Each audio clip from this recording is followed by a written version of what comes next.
1 minute.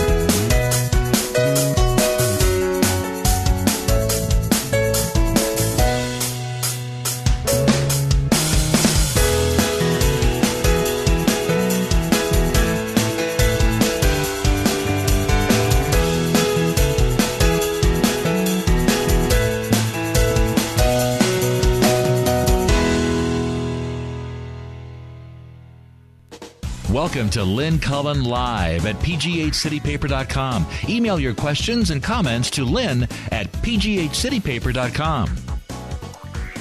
Well, I refuse to say good morning. God, I have to tell you, Chris Potter is here. It's not his usual day, but I wasn't here yesterday. But Lynn was going to need me today, let's be honest. Oh, dear Lord. I think the only thing that kept me alive was sort of watching the Twitter feed, and I found myself actually watching that more than even, I couldn't listen after a while. Here's where I knew it was over, and I don't know if you even caught this moment. There was a moment in the debate where the president was trying to say something, and Lehrer was trying to interrupt him, and Romney was trying to, elbow Lehrer out of the way. And the president was haplessly sort of like, and Lehrer said, no, I just, and the president looked up at Lehrer and said, I'm sorry. Yeah.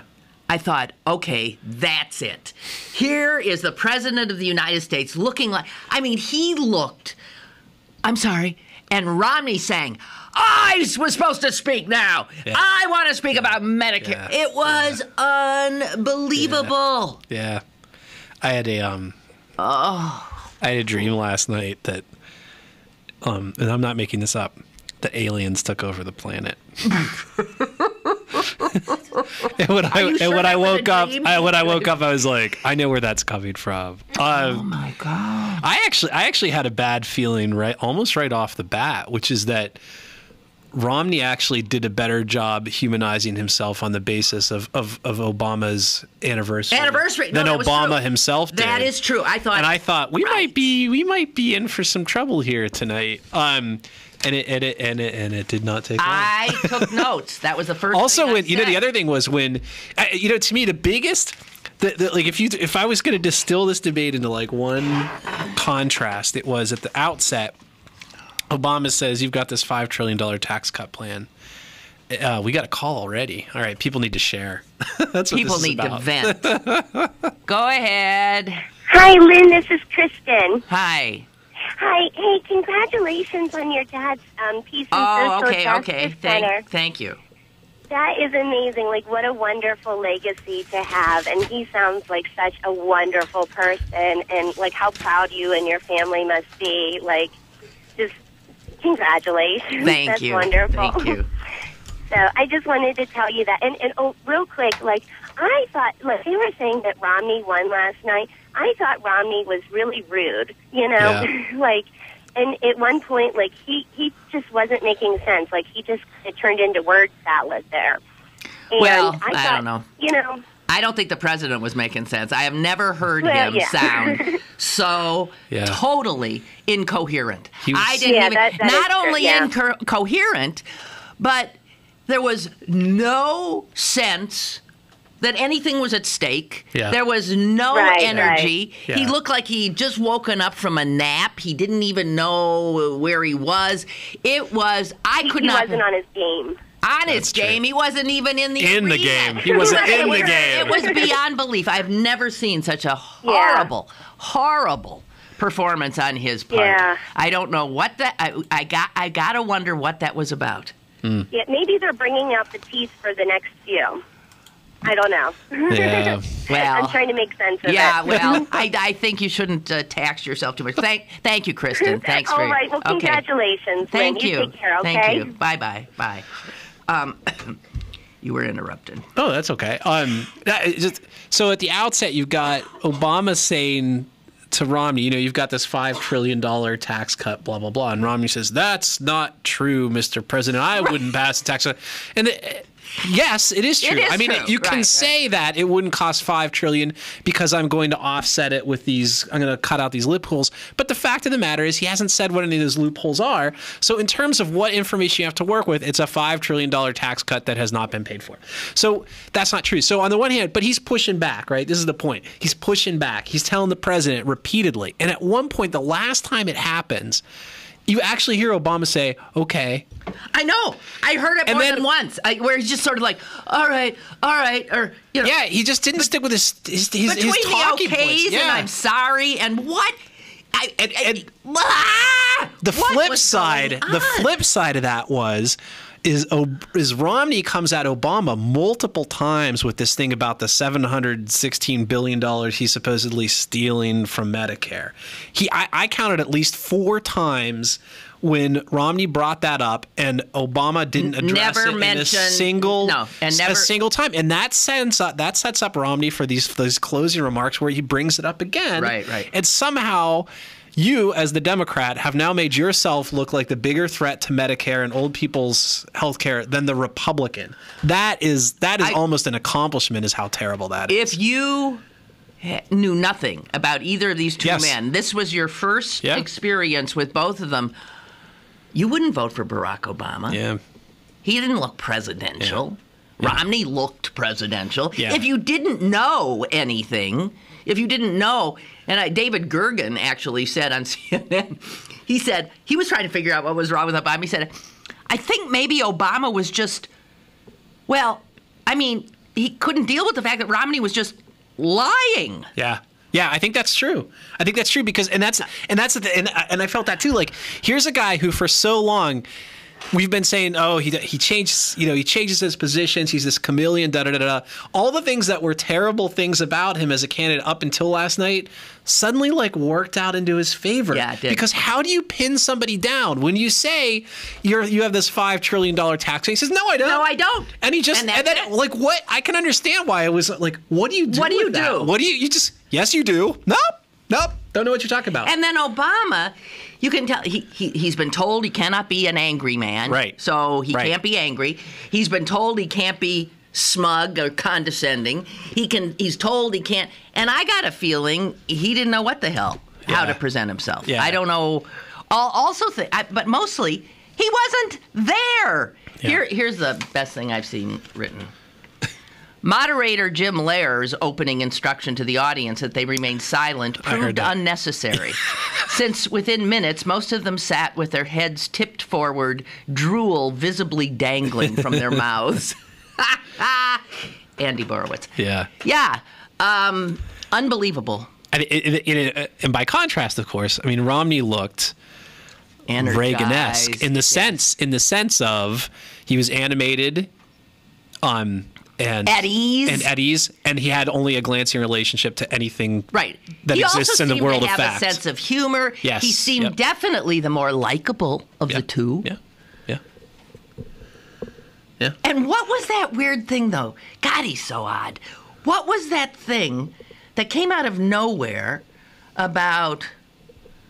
I know about lies. I have 5 kids. sons. Yeah, 5 sons. So I'm used to people saying that things are true, even though it's not. What was he saying? That was one of his zingers, I think. That was a zinger, calling his sons liars? Basically saying that the president was the equivalent of some adolescent who just wants to tell you that he didn't do something, even though he did. I think we got a call. Hello.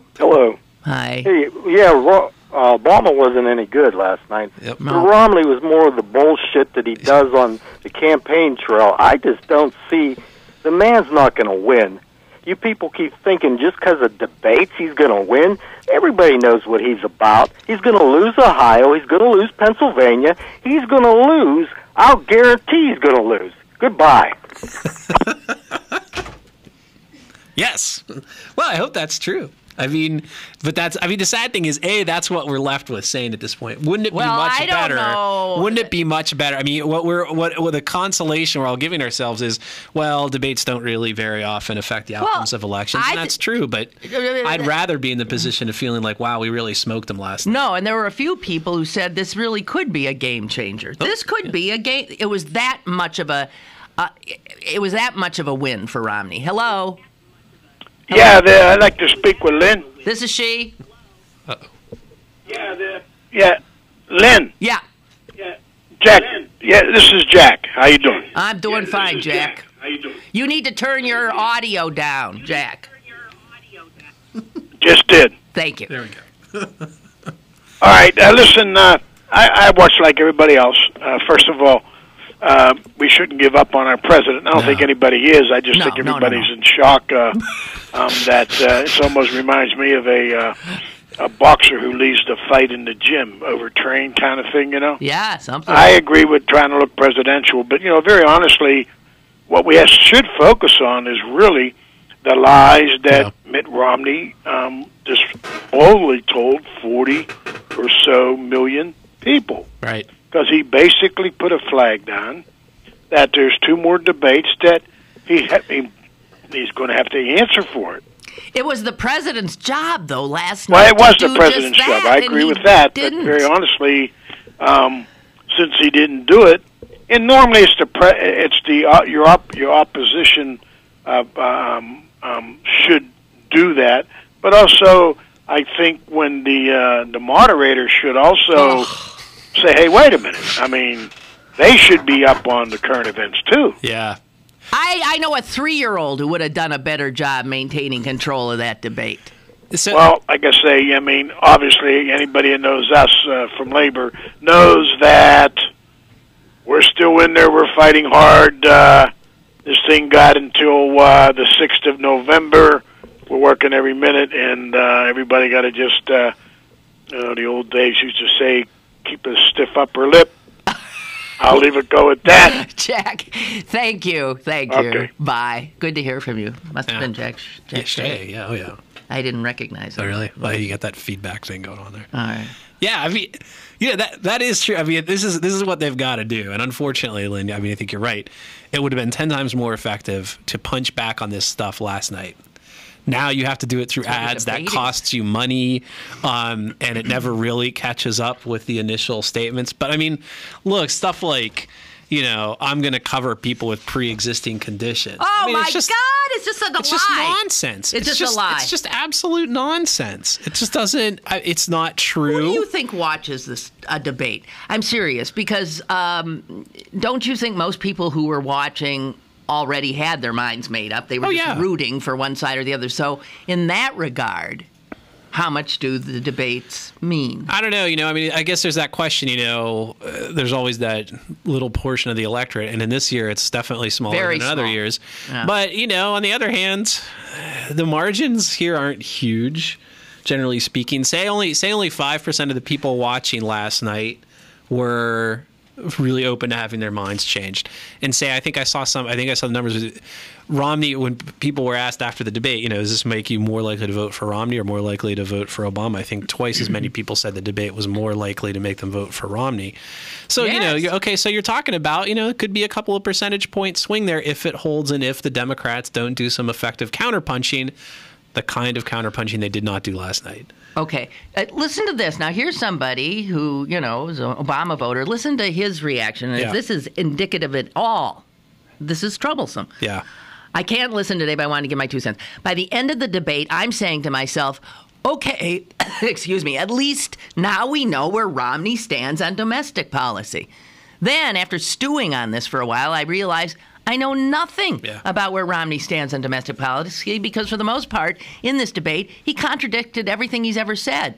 I asked myself, have I been listening to MSNBC so much that now I have a skewed understanding of Mitt Romney? Is this Romney in this debate the real Romney? Will the real Romney please stand up? But he's not going to do that until after the election, right? I mean, no, that's exactly right. That's exactly right. Is at this point, He basically ran away. Barack Obama's biggest mistake was thinking there would be some kind of consistency between the guy on the other podium last night and the guy who's basically been running for the office all this time. And I think he was prepared to go after the one, and he got the other. Hello, caller. Hi. Hey, Lynn, how are you? I'm fine, Hi, Chris. thank you. Hi. Good morning to your... Well, actually, it's kind of a bad morning. Yeah, no, it is. It's an awful If you're on our side of the aisle. I mean, it was a lackluster performance, and you're right. The president just wasn't pushing back, and he didn't look engaged. From the beginning. It's on the scale of John Kerry and George W. Bush in their first debate in 2004, where George W. Bush seemed to be... I don't know, suffering from traumatic brain injury, but yeah, I understand that when someone says something that's so utterly at odds with reality, it can set one back a little bit. I know I was actually taken aback one time and actually thrown off stride when someone actually told me that Mitt Romney has not run a negative campaign against Barack Obama. Yeah. I mean, it just sort of takes my mind your was, breath away. I was at a loss for words for a few seconds. But there was 90 minutes last night for the president to get his act together. He never did. Right, yeah. I mean, you have to. I mean, he's been through debate prep. I realize it's been quite a while since he was in an actual debate against a political opponent, but he's been through debate prep. Yeah. And you just have to. I mean, it's a cliche, but yeah, you have to push back. You have to counterpunch. You can't let things go like that. Right. He let everything go. I've never seen anything like it. Yeah. Well, I've never seen anything like it. Very, very. I mean, lackluster was my initial word. I mean, he just almost seemed a bit disinterested or tired. Yeah. And so very disappointing. It's the first time I've been worried in at least a month. Right. Yeah. Yeah. Because when Romney couldn't. What did he think this was? Any traction after the Republican National Convention. Right. When Barack Obama's bounce persisted for several weeks after the Democratic National Convention. Very confident. So this was a very poor showing. It was amazing, actually, that Romney, as battered and down as he's been, strode onto that stage and absolutely owned it. That was impressive. Yeah. Yeah. Yes, it was. I mean, pardon me. Knocked over glasses there. Nothing broken. I thought you flushed the toilet. I have a little more respect for you, too, than that. Oops. Okay. I got a squeaky chair. Well, thank you. Yeah. Thanks for the call. Good God. Well, I was talking to my wife this morning. She only watched a little bit of the debate because she was working, and she came over, and I said, "This is not going well." And this morning we were talking as she dropped me off at the bus. And she said, "Aren't we just making it worse if we harp on how terrible it was?" And doesn't that play into people's? Doesn't that play into the perception and therefore magnify the effect? It does. And she's probably right, as my wife's very often is. So I mean, I think the thing we've got to kind of get under our wrap our heads around is exactly what Chuck said in that email, which is, at this point, nobody really knows what this guy's about. He got to get up and deliver these sort of factually untethered assertions about the power of the free market and blah blah blah blah blah blah blah. And essentially, he used every sort of concession or whatever. He used everything that Obama has tried to do in terms of leadership against Obama, right? So, Obama has been stuck with these Republicans who won't do a damn for him, and Romney turns that around and says, well, the problem is you don't reach out to Republicans, which anybody who's following this knows absolutely isn't true. And it's this sort of thing of Democrats' willingness to be reasonable in Massachusetts when he was governor and work with him on this stuff now gets used against the Democrats. Right. And I think we've just sort of we got to start thinking about it in those terms. We got to start taking this battle to them in a way the president did. I think for me, what was most kind of disheartening about this performance is when you kind of put it together with his speech at the convention, which I also thought was fairly lackluster. It was. You know, is this feeling that I think we've always had. At least those of us sort of on the left or the most left part of the Democratic spectrum, that we're sort of more invested in defending the Democratic legacy than the president himself is.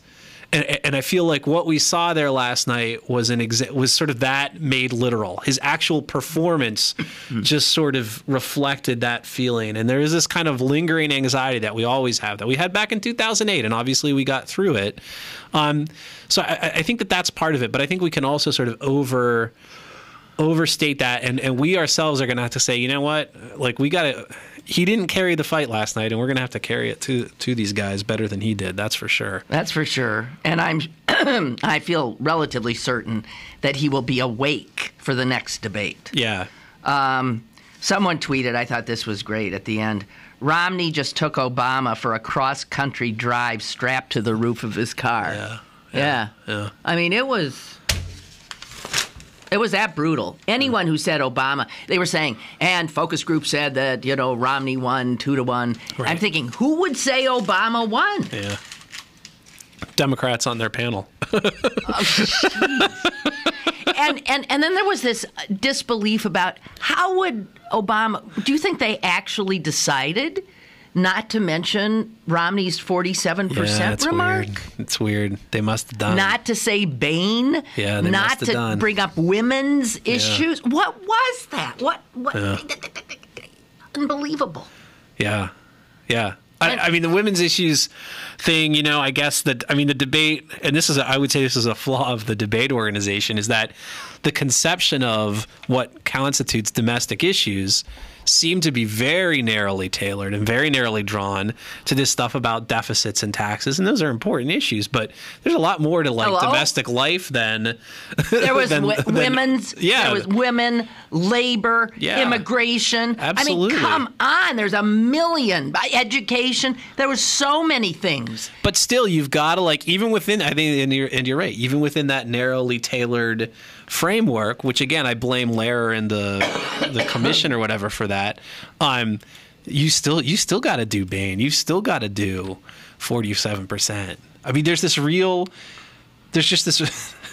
You listen to that guy, and Obama was just like he was giving these little mini public policy / history lectures the whole time. And it was this abstracted boring sort of issues. Lecture. Yeah. It was a kind of lecture boring. that if you'd signed up for his class, you'd say, "Oh, shoot me now! Yeah. I'm not gonna be able to stay awake through this." Horrible, disengaged, not there. He looked like. Would somebody just get this over and give me the presidency back? Yeah. I mean, it was really, I was offended by his lassitude, by his absolute failure to be there. He's got an important job, and he let us all down. I'm mad at him. I am. I'm mad at him. That was inexcusable. Yeah. Inexcusable. It was not good. And now let's savage Jim Lehrer.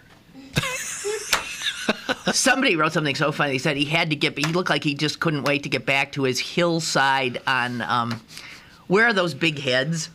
Those Mount big Rushmore? No, the big stone heads. The Easter Island? Right, he couldn't wait to get back. I don't know. What a wimp. Yeah, that was the only person there wimpier was Barack Obama, who actually said in this, really, as I said at the beginning, he said to the wimp that was moderating, "I'm sorry." Oh my God. I mean, oh my God. You got to figure that part. That stuff was that the Obama campaign did make a decision that one thing we've got going for us is people like our guy. They find him likable. Guess what? And what people generally don't like is people who talk past the time frame, although he did that too. So guess what? What? If all the polls of the people watching, who was the most liked? Oh, yeah. Romney was judged to be by far the more likable of the yeah, well, I'm not saying the strategy worked. I'm saying that had to be what they had going into it. Yeah, I mean, I thought that was actually probably the most effective thing about Romney's performance was you liked him. He attacked. I mean, he was unsparing about attacking Obama, but he never really came across as big a dick as we know he is. Yeah. So that's not easy to do. No, that was an impressive That's not easy to performance, do. and here is the advantage of having been through the horrors of the Republican primary campaign. And you remember those? It was like a debate every night. Yeah. He went through 100 million debates. Yeah. And survived. Yeah. Obama hasn't had to debate anybody for For 4 years. The bigger advantage, I would say, though, is that there are actual physical facts on the ground that you can use when you talk about Barack Obama, the state of the economy, the things that happened in the past 4 years. That's right. Whereas everything you could attack Mitt Romney on is this sort of stuff up in the ether that This he changes his ephemeral mind stuff. about every day. Right. So it's really hard to pin the guy down. I guess we got another caller here. Hello.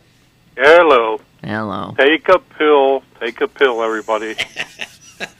George and Moan. Is it cyanide you're suggesting, or what? Yeah, I didn't say what the pill was. But, yeah, a sleeping pill anyway, because this is horrible. I share all of your trepidation about all this.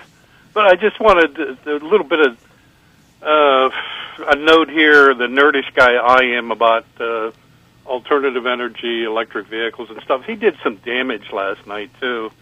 To that industry that's trying to get going and is going good. When Romney mentioned Solyndra with the solar panel bankruptcy company that a whole bunch of money was put into by the government. Right. He threw in two other names too, which were completely inaccurate and not true. He mentioned Fisker. Yeah, which and is I didn't an know what that electric car was. company Right, that is doing very well, Okay. thank you. Tesla, too, right? Tesla, And right. Tesla also, which has been going strong Yeah. for 6 years. Yep. They're making a profit. They're selling a second generation of vehicle. They Tesla received no federal loans whatsoever, and Fisker is paying back the loans with interest. And there was no rebuttal And from the neither president. one of them went bankrupt. Yeah. Yeah. Whereas Solyndra did go bankrupt, but Solyndra, no, and, people, they lose the details. Solyndra went bankrupt because we allowed, from past legislation, the Chinese government to come in and sell solar panels here at 60% below the average cost. Yeah. That put this company into a tailspin, and, I guess they didn't have the wherewithal to come out of it fast enough. But that's the story on that. It's because there was no follow-up on this, and Mitt Romney would agree with that. Free markets, Right. let them come in here and take over an industry while we're trying to kickstart it. But the other two were not bankruptcies, and I hope there are people out there correcting this. Yeah. So There's a lot he's to done damage. Yeah. Because No, I Obama agree. did not respond Yes. to anything at all. Nope. He's done damage to a lot of his values and our values. Yeah, and I think that speaks to both what Lynn was saying before about being angry I am. I'm at mad the at president. him. That it wasn't. Yeah. It's you know what, he's still likely to win re-election. I mean, I don't think this. I mean, I would still bet on that at this point. But even if he does, I mean, there you had an audience of tens of millions of people, and you allowed your other guy to discredit what I think everyone here agrees is just a really important thing for this country to be doing in advance of what will otherwise be an environmental apocalypse. Right. And he One just last took it. observation. Yeah. I think Obama got the word immediately because I looked at Mrs. Obama's, Michelle's visage as she stepped on the stage to embrace him. I didn't She see that. couldn't have She been was happy. stone cold. Yeah. Yeah. She looked at him and said a couple words, and I think she gave him the immediate message, "You just screwed up, Yeah. big time." Well, fella." he knew it. He had to know it. He had to know it. Yeah. Halfway through, he had to know it. Why he couldn't kick himself and get in the game, I don't he know. was listening to his advisors saying, "Play cool, play president," and try to look down upon the upstart, and it backfired. It backfired terrifically on him. Huge. We got a new Romney to deal with, and it's going to be nip and tuck for the next month. I'll tell you that. Yeah. Hey, thanks. Great Okay, call. good talking. Okay. On the bright side, at least there's no chance that we're going to take this election for granted now. Weren't we worried about that just a couple days ago? Yeah. And that again is but that's the problem with sort of feeling the way we feel right now. Is it's not, obviously people feel a little worried, and it's also just when you see your guy go out there and just kind of tank it like that, it's a little hard to feel more motivation for Barack Obama's reelection than he seemed to feel himself last night, right? That's excuse me, God, that's what's so annoying to me. Yeah. How come I want this more than you do? Yeah. That's why I thought, what? Okay, we got to take a break. When we come back, I don't know. You can beat up on anyone you want. Okay. Email your questions and comments to Lynn at pghcitypaper.com or call Lynn at 412-316-3381. Lynn Cullen Live will return in a moment. If you love great indie movies, then it's time to get real. Real Q, that is. Real Q is the new name for the Pittsburgh International Lesbian and Gay Film Festival. This year, see movies with stars like Olympia Dukakis, Robert Gant, Meredith Baxter, and Pittsburgh's own Vanessa German. Real Q screens at the Harris Theater in downtown's magnificent cultural district from Friday, October 12th through Sunday, October 21st. For more information, log on to realq.org. That's REELQ.org. Go to bergbargains.com for great deals on tickets to the Science Center, City Theater, History Museum, Carnegie Museums, and some of the best restaurants in Pittsburgh. This week, get discounts on gift cards from Outback, Olive Garden, and Nordstrom's. Bergbargains.com. Local deals, local merchants. Bergbargains.com. Now, it's back to Lynn Cullen Live at pghcitypaper.com.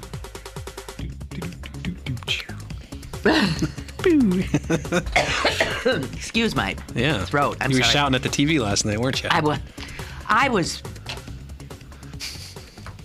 bereft. I was slack-jawed. I was what's that word we take? Gobsmacked. I was stunned. I'm still stunned. So could you even identify these zingers? I only identified one because I can't remember it now. It was toward the end, way toward the end. Oh, you're entitled to your own house and your own jet, but not your own facts. That's right. That was that's one. Right. That's right. That was the only I think the one obvious with the kids. zinger. I think the one with his sons. I have 5 sons. That is crazy. That's so odd. Yeah. Oh, and then maybe trickle down government. Maybe that was one I thought, perhaps.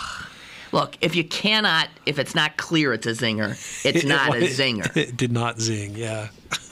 Not that he needed them. No, yeah. Yeah. Jeez. All right, anybody else on the horror of last night? When's the next one? Next week is Vice President debate? Yeah, I think so. Well. Dispirited. I think what he tried to do, and successfully, is just turn it back into a referendum election where it's just like, if you're unhappy with the situation now, economically speaking and whatever, here I've got some nice things to say about the power of markets. And I'm going to make up some stuff about death panels and whatnot. Of course, it's easy to do, but there were a lot of people who, I think the New Yorker has a piece out today, 7 things Obama should have said, and specifically talking about, when Romney said this. Here, even the Big Bird comment, they had like these great things that Obama could have said. I mean, they were like golden opportunities being handed to him. He never took a one. Yeah, it's tough. I mean, it's right. As I said, it's easy if you're. I've been in this situation, not obviously in a presidential debate, but debating people, right? And I could. They know it's like trying to buy scalped tickets at a ball game, and the guy, the other party of the transaction knows what he's holding, and you really don't. And so he's just saying stuff about his plan and it's my plan. And instantaneously, I think just in an audience's mind, when he says my plan isn't about that, people are going to say, well, maybe it's not about that because it's his plan. And that's the tricky part about this. And I think that was an area where a tactical mistake was made by the campaign because, there's been this thing about, well, we're going to say that his tax plan does all this stuff and it will raise taxes on the middle class, even though it's impossible to say because the plan isn't what, I think just generally, if I'm going to, Thursday morning quarterback on this, what I would say is the main thing Obama should have done, the main thrust should have been to say, look, you can't trust this guy because he comes out with this stuff. This is your plan today. It's not your plan. It wasn't your plan yesterday or 2 weeks before that. I just don't know where you are on this stuff. And really hammer that idea. He did do that once or twice. He did a little bit. He said something like, your big idea is now forget it. I mean, you've been saying this for da-da-da, and now it's never mind. Or, right. Your big idea is never mind. Right. Sorry. And just but you just need to do that because what that does is that plays into what people already, the problem Romney already has, which is that people didn't trust him going into this thing. So it does that. And then it also keeps you out of this thing of trying to say stuff about Romney's plan that Romney is just very blithely going to say, well, that's not true. You imagine Bill Clinton watching that? Yeah, that's a lot of people are saying that.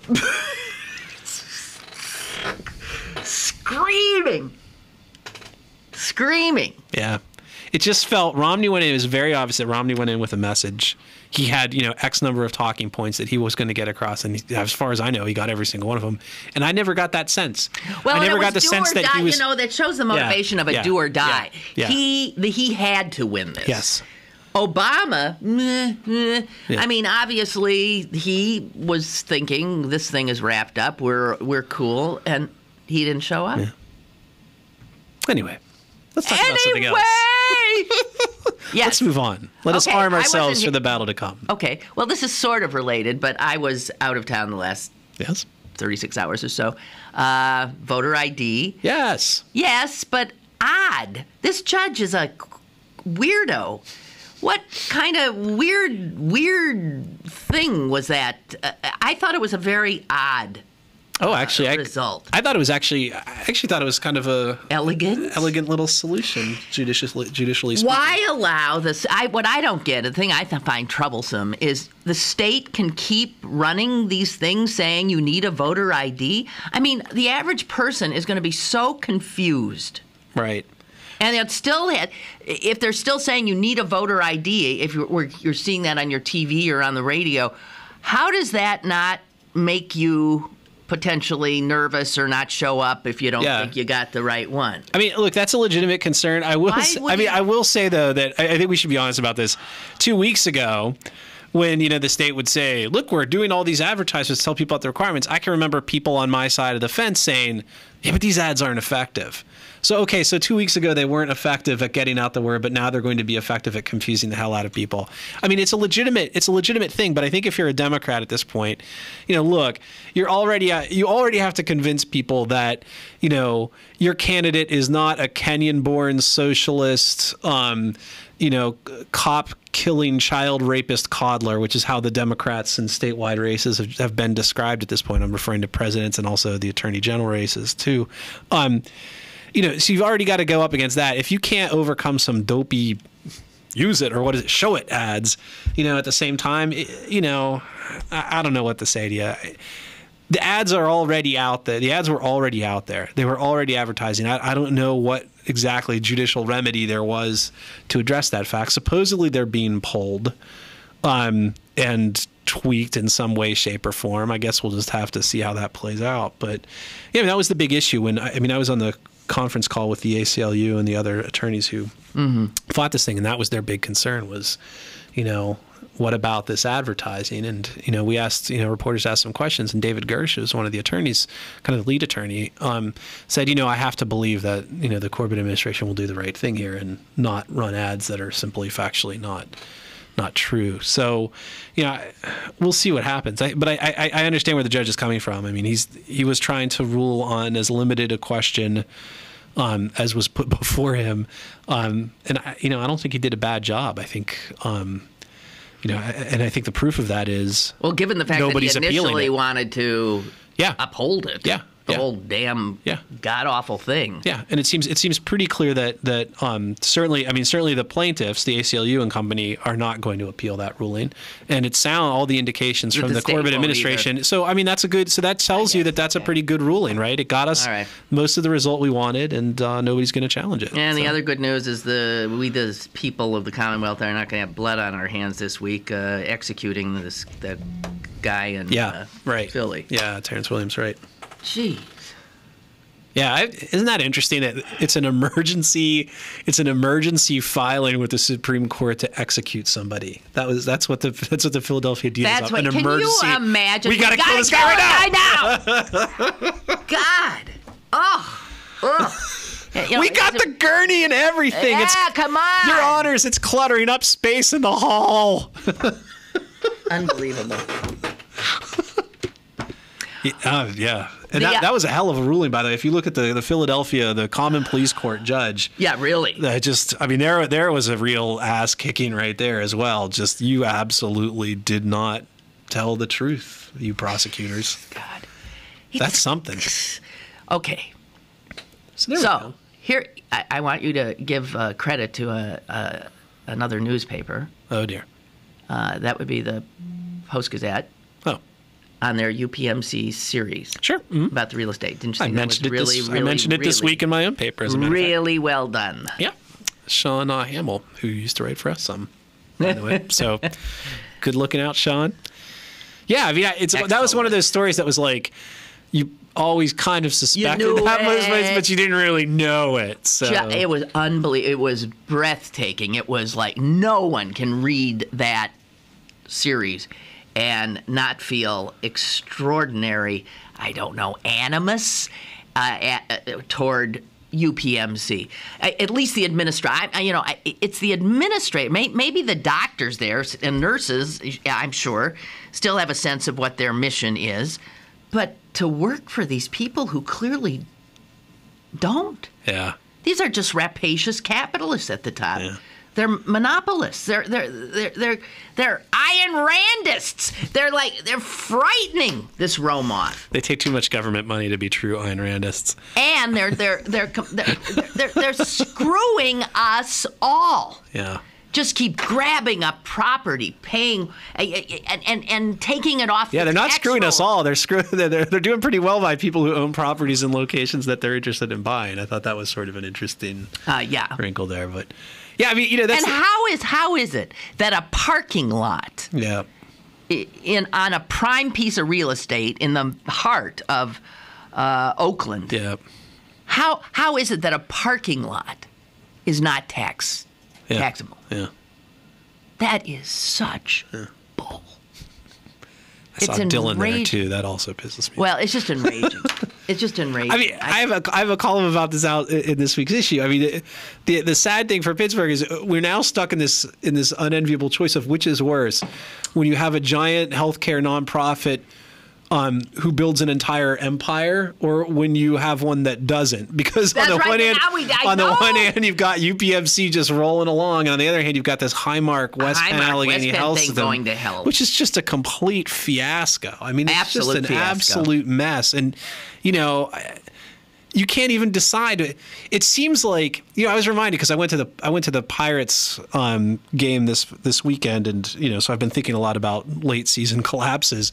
I was reminded of this famous chapter in Pirates history where Ralph Kiner, who was one of the better players they had back in the 50s, is in the middle of a contract dispute, and general manager Branch Rickey said, we finished last in our division with you. We can finish last in our division without you. And when I watched that West Penn Allegheny Health System press conference, I had that same feeling. The same message was, we're going to go bankrupt with you, so we may as well try and go bankrupt without you if that's what it comes down to. And that just seems like where the position that they're in. So it is a mess over there. I guess we got another call. Yeah. Hello, caller. Well, hi, Lynn. Hi. You were asking which is worst. Well, what would be better? Let's try to think of it that way. And, get these blood-sucking leeches off our backs. Right. implement single-payer health care. Amen, brother. Amen. But you heard in the debate, and Obama didn't challenge it. No. Romney talked about all the wonderful, innovative things that free enterprise brings us, and how no matter what they do, it's got to be better than whatever government did. Right. And that's why we're stuck with it. I mean, this is sort of like a core belief that we have in our souls that we won't give up. Right. To say you can stack facts up, up to the ceiling, and we won't give it up. We really pay for our little delusion there. Yeah, we sure do. And when do. you refuse to believe the truth and hold on to something else, what's that called? Well, propaganda. We Yeah, just right, swallow yeah. propaganda. Yeah. And it's dished out to us by both kin. Yeah. Yep. Especially on that issue too.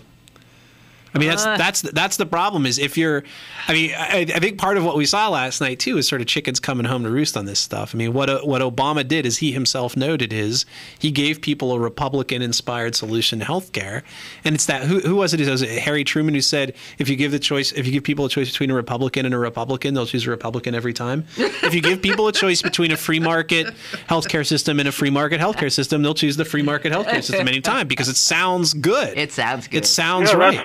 Those are the choices we have in our democracy. Yeah, I hear you, man. No, I'm with you. Just this whole thing, just this whole blow up here happening, just really in healthcare locally, just really suggests that if we thought we were getting away from government, from bureaucrats making inscrutable decisions that didn't seem to have anything to do with our well-being, we're fooling ourselves. Yeah. This is what we got. We just got that. They're just private sector bureaucrats rather than public sector bureaucrats. And we still appeal to them for the decision. I went to one public meeting, and it was about, I think it was about the Highmark UPMC issues when they were separating. And people got up to the microphone, and they had individual complaints about their own health care situation. Right. And they were appealing to the people who were sitting in front of them to make the decision. Yes.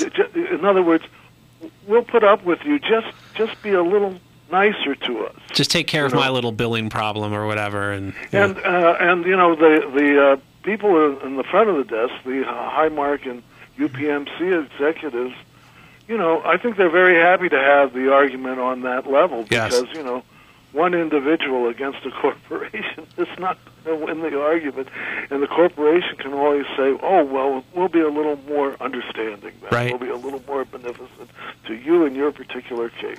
Ugh. We have to have enough vision to think that something's wrong with the system. Yeah. And that's the most disappointing thing I think about the American public is they don't have vision. Yeah. Well, they're not being shown one either. I mean, and they're not being shown one. Yeah. No,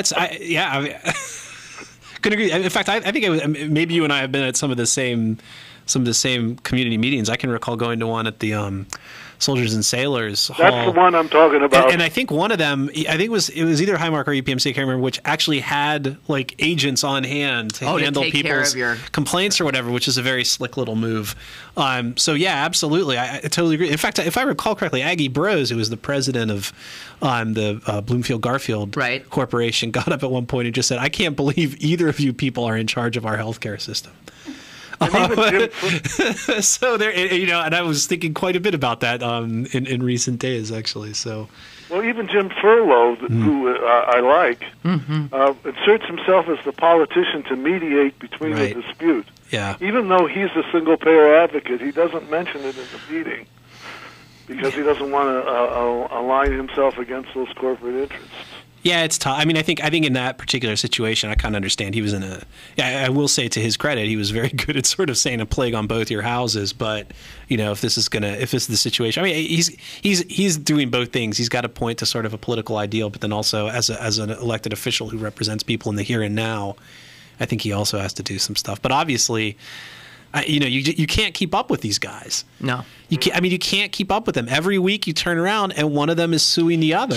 I keep thinking, do you know how many lawsuits are in the hopper? Oh, yeah. Right now with Highmark and UPMC and now West Penn Allegheny. And think of the money that is being spent on all of that. It's just so maddening, so sickening. It's this weird dysfunctional love triangle where everyone else gets screwed. That's right. I mean, that's what it boils down to. Yeah. They're hopping in and out of bed with each other, and you just can't keep up. It's like Melrose Place or something. Oh, I could keep up with that. Okay. Hey, caller, great call. Thank you. Thanks, man. Thank you. We got to get a break in here. Okay. Then we got to take our cyanide. More is on the way with Lynn Cullen Live. Pittsburgh City Paper is available now. Pick up one today for Neil Young, Jeffrey Toobin, Amy Schumer, and the Pittsburgh Opera's Rigoletto. Pittsburgh City Paper, available at over 1,700 locations throughout Western Pennsylvania, and on the web at pghcitypaper.com, and on your smartphone at citypapermobile.com. East Liberty is alive with new shops and fun things to do. The next time you're in the area, stop at Wear to Impress for its grand opening. Wear to Impress has many fashions for men that you won't find anywhere in Pittsburgh. They have jeans at 50% off, suits starting at $99, casual jackets at 60% off, big and tall sizes, and much more. Wear to Impress is located in the heart of East Liberty's business district at 6105 Penn Avenue. They're open Monday through Saturday from 10 a.m. to 6 p.m. You can reach them at 412-441-1150. Wear to Impress is your one-stop shop for the best of men's fashion needs. Come on in and ask for Fred. Whoa, okay, go. Yet another opportunity for me to suggest that you change your life, change somebody else's life, do something positive in this lunatic world we're living in. Make a difference. The fact is, I mean, sometimes we talk about all these things, you think, hey, everything's out of control. I'm just a pawn in their game. There's nothing I can do. I'm just a... Well, there's some truth in that. But on the other hand, we all do have power. We do. And if we all use that power to effectuate positive change, you know what? Then we move things forward, little by little. It's how it works. So, what's stopping you from becoming a tutor at the Greater Pittsburgh Literacy Council, helping somebody get that extraordinary gift of literacy? They'll teach you how to teach. They only require 4 hours a week after they've trained you. Sokolowski's already off and running. He's been trained, ready to go. He's very excited about getting his first student. And I bet he's going to, this is something that will add to his life. He took the step. Why don't you follow him? Here's a phone number, 412-393-7600, 393-7600. Or check the Greater Pittsburgh Literacy Council out on the internet at gplc.org. Get Lynn Cullen Live on your smartphone. Go to citypapermobile.com now for Pittsburgh City Paper's brand new mobile app. Get the latest restaurant reviews, event listings, movie times, and of course, Lynn Cullen Live on your smartphone. citypapermobile.com. Have a question or an opinion? Call Lynn Cullen at 412-316-3381 or email lynn at pghcitypaper.com. Now, more with Lynn Cullen Live. Okie doke, Maria from Two Political Junkies has sent us something that apparently, with the speed of this computer, okay, it says that the Department of State says that the ad agency that's running the ads for the voter ID law has requested that stations take down those radio and television ads to avoid a misleading message. Okay, so the right thing is being done. Well, we'll see. They're going to put up different ads, and I guess we'll have to see how those play. But if they're taking down the ones that say that it's definitely a step in the right direction. Revised radio and TV ads will air. The agency is pulling down billboards, but hasn't decided whether to replace them. Stop spending this money unnecessarily. Don't replace them, okay? God. Yeah. Well, they probably already paid for it because you rent the billboard for a certain amount of time. Yeah. Why go to the expense of creating a whole other billboard? Oh, dear Lord. Yeah. Well, just make sure you thank Daryl Metcalf and friends for this brilliant experiment in fiscal responsibility. Unbelievable. Okay, we have one more. Hang on. Why can't I find it? You got to push the... Well, I got to push what? Click that. No, I don't want that one. All right, well, I swear to God I don't. Okay. if you say so. Okay, maybe I do. Okay, here's another different perspective. It says, a funny that my daughter, a 28-year-old attorney, called and said Obama was only winning by a field goal. This is Greg Sargent's take. This is a reference to Greg Sargent's take from the Washington Post. Had you seen this before? Yeah. He basically argues that one successful thing that Obama did was define big deal. Romney as Mr. Voucher on the Medicare stuff.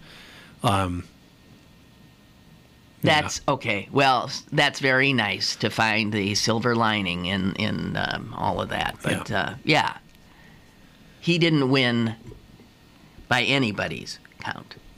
No way. Yeah. No way. It was brutal. Anyway. Well, anyway. So. Let a smile be your umbrella. That's my motto. Let a smile be your umbrella. I have nothing. So, what else? What's We have an issue that's out. Oh, yes, you if do. you wanted to talk about that at all. Oh, yes, you do. Sheesh. Pittsburgh City Paper out yesterday. Indeed. I actually have an interview with a writer who probably some of your readers would be interested in, Jeffrey Toobin, who covers the Supreme Court for The New Yorker and has written a couple of books about it. The Nine, a few years back, which is a very good book, and The Oath, yes, which is about the dysfunctional relationship between Barack Obama and the John Roberts Court. That's right. And I will say, I don't usually make recommendations. He's a good writer. He's quite a good writer, and it's actually a very good book. And if people, especially for people, if you haven't read The Nine, obviously a lot of the cast of characters, so to speak, is pretty much the same. Yeah. So there's a bit of overlap, but it's very good. He does a very good job of sort of pairing sort of legal scholarship with these sort of weird little human interest anecdotes. Like the one that gets me is if the other justices wanted to irritate John Paul Stevens, they would make slighting references to the judge who'd been his mentor many years ago, whose name I can't even remember. He was some district court judge. He wasn't somebody who jumped out. He wasn't a Supreme Court judge. No, he was just somebody else he worked with. And Toobin notes parenthetically that when Kennedy wrote the Citizens United decision, he mentioned Stevens' mentor like 4 times in the course of that. So and that was just a big to borrow from a Scalia gesture, whatever. But yeah, so it's quite good, and it makes a pretty strong case, and he does this in the interview as well. We talk about judicial activism, and that's something conservatives complain about. But they're the ones who are doing it. They are the activists. And what's remarkable, and I think we all kind of knew that people listening to your program especially are cognizant of that. I think what was interesting is that Obama, really not just as a matter of political expediency, but apparently as a matter of genuine belief, really does not support judicial activism as a concept. He's not really looking for activist judges. He doesn't really believe that legislating should be happening from the bench, and apparently he is sincere in that belief. So it's a remarkable sort of turnabout, where now you've got this sort of that Obama really, you can say what you want about healthcare reform or whatever, but the actual mechanisms of going through a legislative process and whatever is is well established in American history. And Obama doesn't believe in sort of this radical judicial activism to uphold this stuff, So I think it's an interesting book for that. It's an interesting book for that reason, because you really realize how modest our side's aspirations are for the court at this point. Well, this is, not surprising. Yeah. I think our aspirations generally are modest, as are Obama's in general. Right. He's not he ain't no radical, despite what the Republicans would have you believe. I think, and I haven't seen this mentioned much, but one of the big reasons that you want Obama reelected is the possibility that 1, 2, who knows, in the next 4 years of those justices, they ain't getting any younger. Although the Republicans are in general, the babies. I mean, Alito and Roberts are very young. Yeah, the first question I asked him in this interview is, what are the stakes, what are the Supreme Court stakes for this interview? And he said for this election, and the oldest is Ruth Bader Ginsburg, who apparently has said previously she would like to retire. She's 79 now. Yeah. She said she would like to retire by the time she's 82, because apparently that was when Louis Brandeis She wants to make it. She wanted to be like, I guess so. So if Obama is reelected, she will certainly voluntarily retire. The next two oldest are Clarence Thomas and Scalia. Clarence Thomas? Oh yeah, he's old. Yeah, he looks even older too. I mean, it's just like he's not. In fact, the most interesting thing he had to say was about Clarence Thomas to me. Okay, and tell me what he says about him. He seems like such a tortured, miserable man. I don't know. What's with him? Well, what I asked him is who's the most misunderstood justice, and he said Clarence Thomas. He said people think he's just a second vote for Scalia, and then he's not intellectually up to the job. And he said neither of those things are true. Okay. He said he is far to the right of Scalia, if such a thing can be imagined. And he said he's actually an intellectual force on the court, in the sense that a lot of the times when he does a concurring opinion with the majority that goes even further to the right, they sound like crazy ideas at the time, but 5-10 years later, there they are. I mean, his arguments about the Commerce Clause and whether that allowed for Obamacare, years before, he had been calling for a revision essentially of the Commerce Clause for years and years. That argument almost overturned that law. So people underestimate Clarence Thomas because of the way he acts in court. He doesn't ask questions. He apparently he lies back in his chair almost like in a prone position. Like he retracts his chair so far that it looks like he's getting a filling, put in or something. And so people just assume he just is completely intellectually disengaged, and he's not. He's worse than intellectually disengaged. Well, he's the most ideological of the justices. Yeah, no question. There's no question of that. Well, I don't know. God, there's some high stakes here everywhere you look. Yeah. Yeah. So let's get out there. Let's make some change. It could be good. This election still could be good. Do you know? What do you mean? Where, still because could be good? Because not only could Obama win, but like Bachmann could lose. Yes, I know. Alan There's West a lot of could lose. A lot of these nut jobs are in trouble. The nut jobs are in trouble. Bachmann could. I don't think she will, but could. Here's a negative though. The wrestling federation's McMahon. Yeah, his wife. The wife has Linda. pulled ahead of the. She could be in the Senate. It could happen, but let's. Okay, let's be positive. It could be that Tammy Baldwin will win in Wisconsin. Yes, and, that's looking good. Last I saw. Claire McCaskill could win in Missouri. Still up by 6, I heard. Still up by 6. I don't know. We need Obama. We had thought was going to maybe have some coattails, and I think he took a few inches off him last night for sure. So, well, it's going to be an interesting month. That's all we got left. Well, you seem Let's be happy warriors for the cause. Who was the happy warrior? Oh. I should know this. Yes, you should. Goldwater? No. Go ahead. Who is the happy warrior? School me on your superior political knowledge. Hubert. Oh. Horatio. Hornblower. The H stands for happy warrior. Yep. Hubert Humphrey. Yeah. He was always happy. Or so they said. Yeah. Okay. All right, enough. I see you looking at the clock. Okay. All right. So, thank you, Chris Potter, for coming by. Not on your normal day. Okay. Tom Sokolowski will be in next Thursday. Okay. And I'll be here tomorrow. Well, may wonders never cease. Have a day.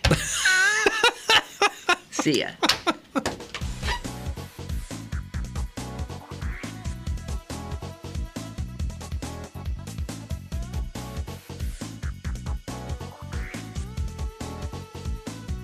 Lynn Cullen Live, Monday through Friday from 10 a.m. to 11 a.m. and archived at pghcitypaper.com. The opinions expressed on Lynn Cullen Live are those of the host and do not necessarily reflect the viewpoints of Pittsburgh City Paper, Steel City Media, and its advertisers.